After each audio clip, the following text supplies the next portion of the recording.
Let's get you the latest from Pakistan. Never a dull moment there now amid growing coup rumors. Top Pakistan civilian and military leadership had this very crucial meeting, and this is the third such meeting this very month, fueling widespread speculation about the change in presidency. And to know more on this, we have my colleague Disha Bakshi joining us. Disha, take us through, the very crucial meeting that's taken place, and this really comes about at a time when Asim Munir has been in the growing limelight since being promoted to the Field Marshal earlier this year, and even he went ahead and met with US President Donald Trump in the White House. Yes, absolutely. This is the third meeting between the civilian leadership and the military leadership in Pakistan just this month alone.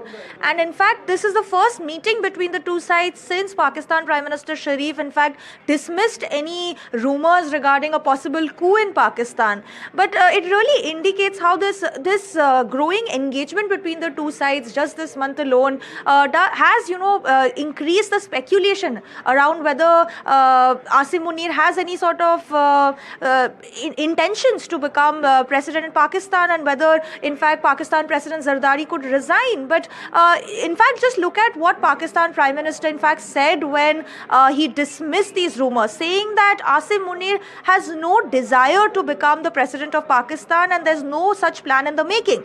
Now that wording alone is very interesting and has in fact led to even more speculation, given the fact that it's the Pakistan Prime Minister saying that it is the army chief who has no desire to become the president. Well, what if he changes his mind?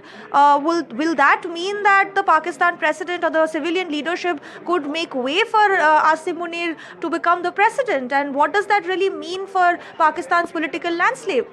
Because we do know that Pakistan has a history of military coups in the country. There have been 4 in Pakistan's history. So, and in the past couple of months, especially since India's Operation Sindoor and that growing hostility between India and Pakistan, Asim Munir really grew in the came up in the limelight in across the world. He met Donald Trump just last month, so he's been growing in the limelight. So it's going to be a very interesting turn of events, and India definitely should keep its eye on Pakistan and these developments, because it's going to mean increasing instability in India's neighborhood. That's right. With that speculation growing in regard to Zardari there resigning. Thank you so much, Disha, for getting us the very latest.